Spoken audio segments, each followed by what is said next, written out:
Edge versus Randy Orton was a celebration of professional wrestling hampered by a stupid tagline. I've been saying for weeks on these WTF moments that Edge versus Randy Orton at Backlash 2020 would not be the greatest match ever. No, it would be a tribute, and that proved to be the case as this match paid homage to so much of the great and good from professional wrestling's past, from legends to other things. You take away the greatest wrestling match ever tagline and everything to do with Edge versus Randy Orton, from the build to the match itself, is just so much better. But that being said, of course, I'm not going to let that stupid tagline tarnish things too much. It was a fantastic match. It was tactical. It was a throwback. There was a clear story all the way throughout. It was a slow burner that built up to a brutal crescendo. I love this match. It was fantastic. It was great. It's just such a shame that WWE put all of those bells and whistles on that allowed the knobheads out there to go, wow,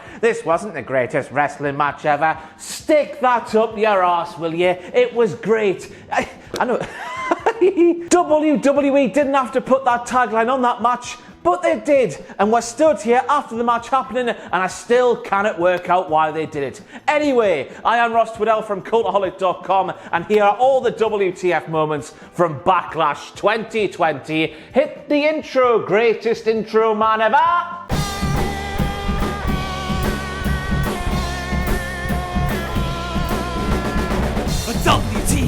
WTF! Oh, it's John O'Clock, bastards! Get it! Yeah, he was there on the Kickoff show, yeah.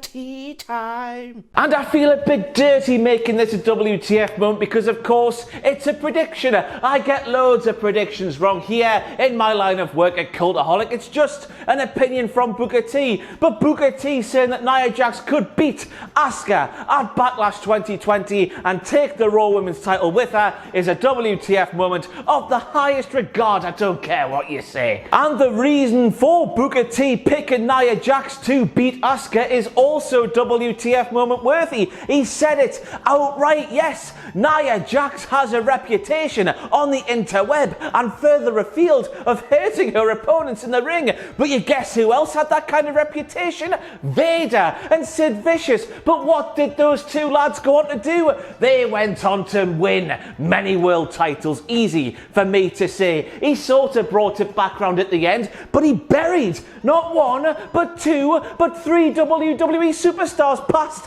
and present in double quick time. Booker T turned into Triple H. I didn't know what hit me, did you? And then we move on to the prospector Stinky Pete during that Kickoff show when he said the one thing about Edge's career that it's always been about is grit and determination. And I was thinking that apart from the portion of Edge's career when it was all about shagging and cheating.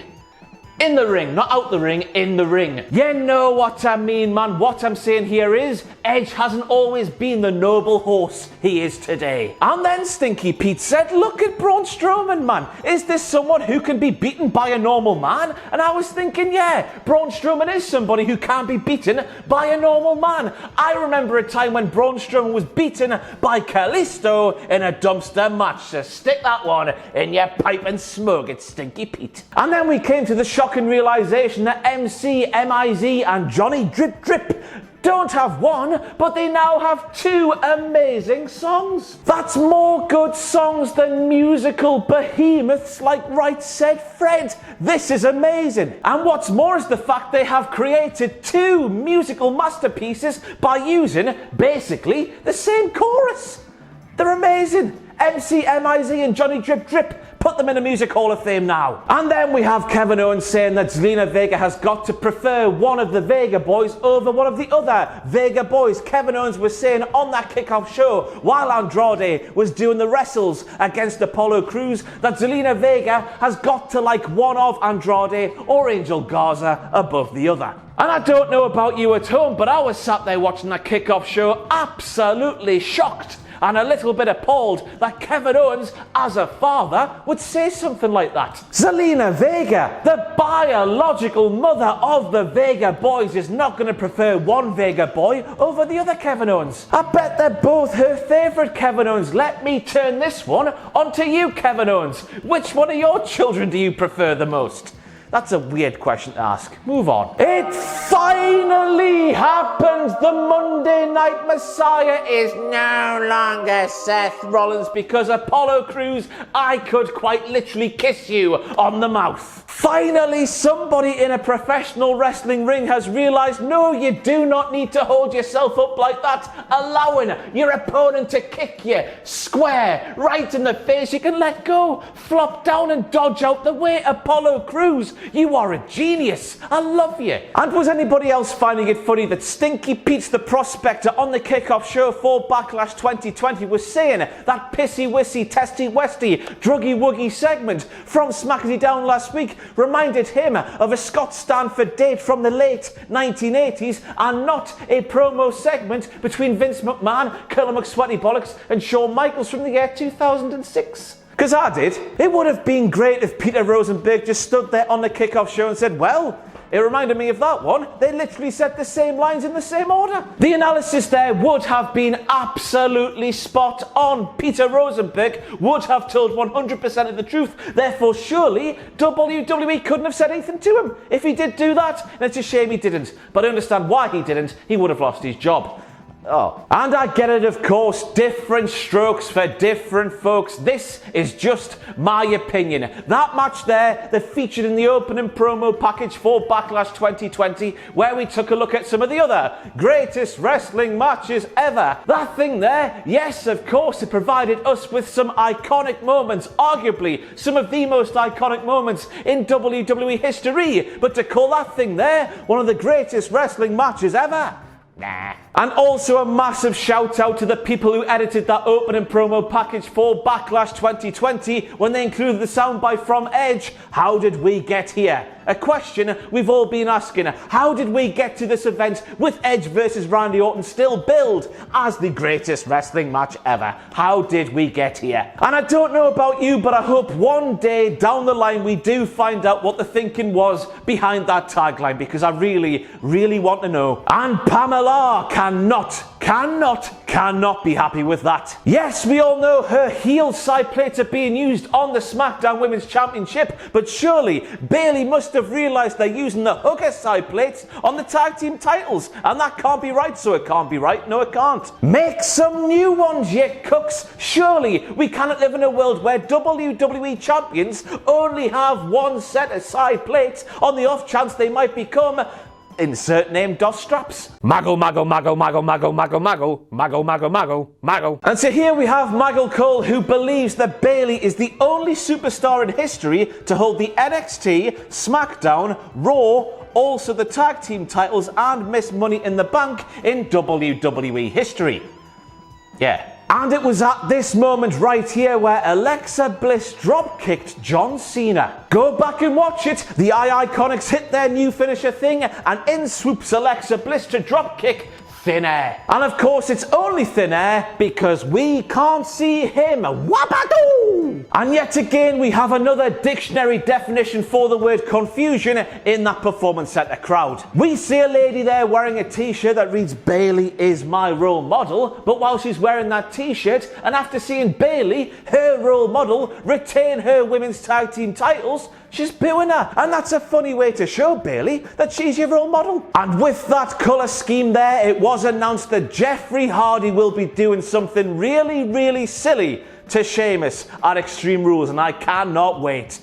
Oof. Made a grave mistake, Corey. And here we have a direct quote from Corey Graves when he said Jeff Hardy has never quit before in his life. And I was thinking, yeah, he has. He gave up the cigarettes and the drink and all of that bad stuff, man. Corey Graves, have you not been watching SmackDown over the past couple of months? And I've also got to mention Corey Graves' comments at the end of that Sheamus versus Jeff Hardy match from last night. So as we saw, Jeff lost, and then Corey was like, well, everyone who was counting on their hero Jeff Hardy is disappointed once again. One more time, Hardy lets everyone down. And I know that Corey Graves is meant to be the heel commentator on SmackDown right next to Michael Cole.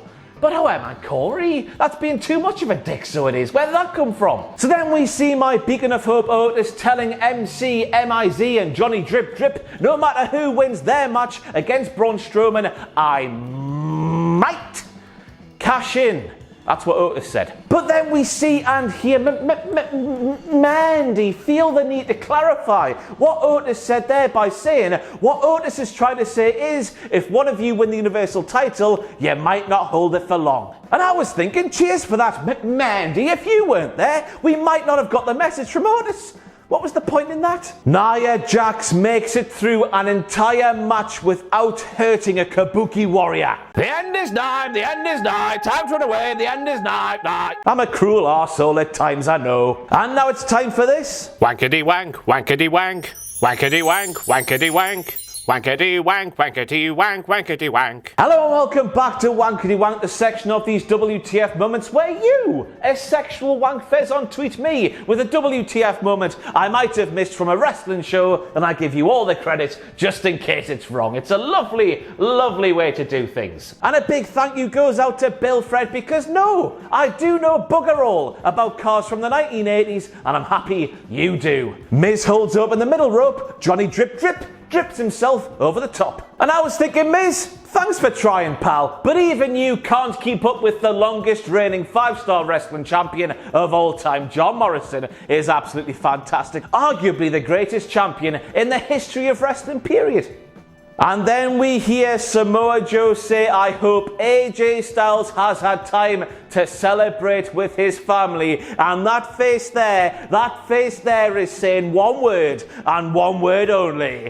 Wendy! Samoa Joe still intends to eat you, Wendy, and your young daughter at the same time. That was a weird sentence to come out my mouth, but I don't bloody care, because that little stuff from there, as AJ Styles once told us a long, long time ago, professional wrestling is all about the little things, and that little things there from Samoa Joe just proves why Samoa Joe is the best. And oh my titties, Drew McIntyre got very, very lucky there, didn't he? An absolutely horrible moment that had your skin going in on itself, so you turned out to be a human being inside out. What I'm saying here, I have no idea, but what I do know is what made this moment all the more better is the fact that MVP was like, Bobby, yeah, you got him, Bobby, yeah, you got him.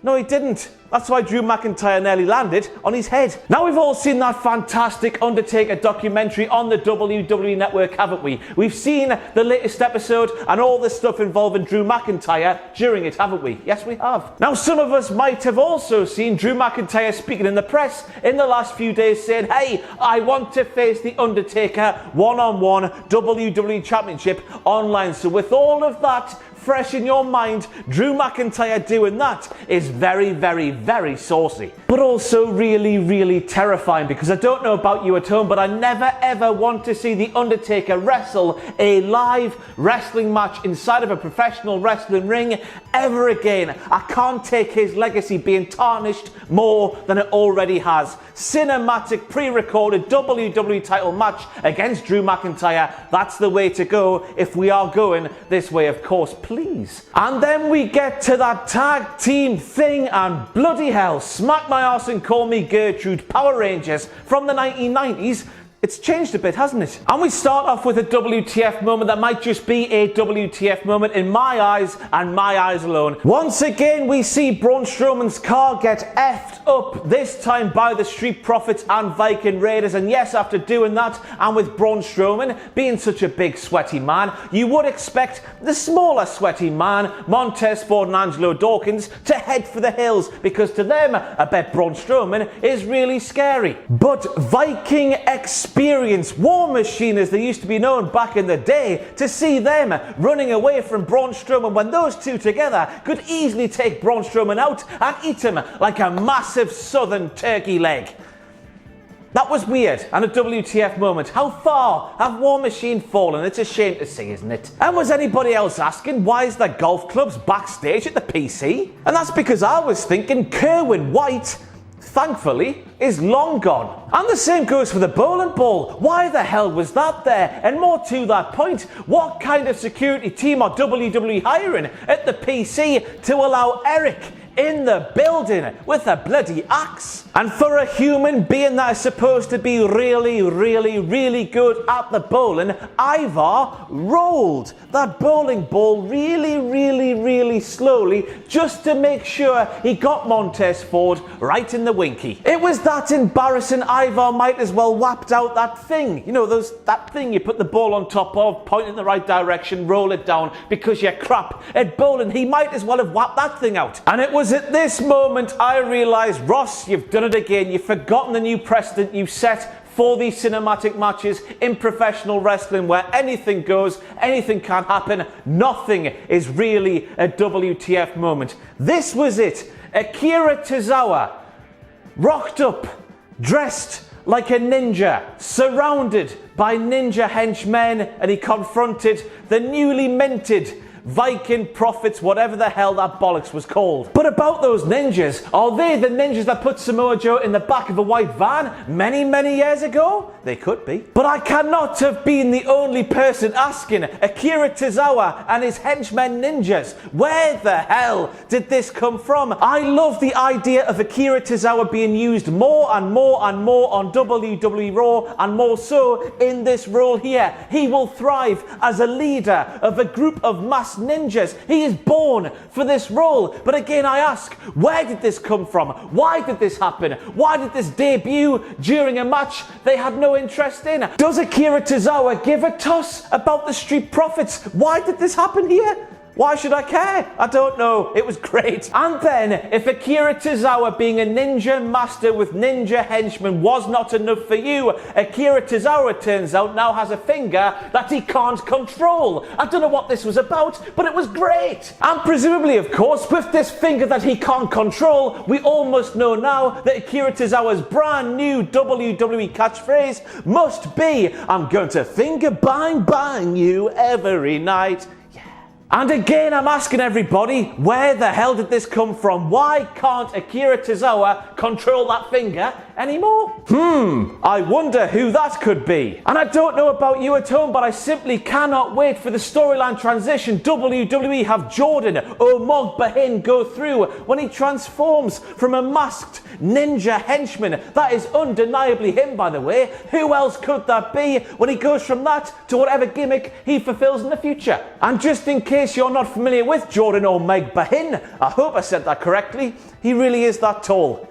Wow. Do you remember the days when Ivar would do that clothesline sequence thing when he would run from corner to corner for about 7 million years? I'm just wondering what happened to that guy, and when you're a big lad who gets to the main roster in WWE, you have to have no physical prowess whatsoever. We know what Ivar can do. We've seen it in NXT. I say that as if that matters. It's proven nothing in NXT matters when you get to the main rosters. But that's not the point I'm making. Ivar can do cartwheels and stuff, all the flips in the world, and you have him panting after a short jog. Pathetic WWE. Us big lads are athletes as well. Maybe not me. Quite a fitting setting for the end of that feud, don't you think? I hope it's the end.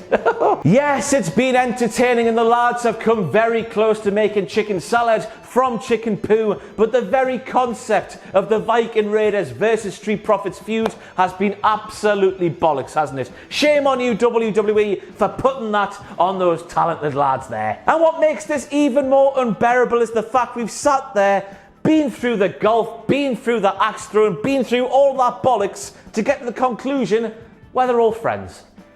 Oh. And I've got to be fully transparent with you now. I am absolutely cream crackered as I stand here on Monday afternoon because Sunday night I couldn't sleep, so I watched Backlash in bed. And when I saw that shot there initially, I'm not going to lie to you, I was a bit tired. And I thought that was like a tentacle from an octopus or something, or maybe even the sea creature from Southpaw Regional Wrestling. But watching it back this morning, making the script for this nonsense, I realised it's the tail of an alligator, which ties in with that golf bollocks from a few weeks ago. So that's good. That made it a bit less of a WTF moment from what I thought it initially was. But WWE, all of that was a massive acid trip, and thank you very much. And then we have Byron Saxton saying Edge versus Randy Orton will be an event unlike anything you have ever seen before. WWE is going to enhance your viewing experience by using a variety of production techniques, including new camera angles and amplified audio.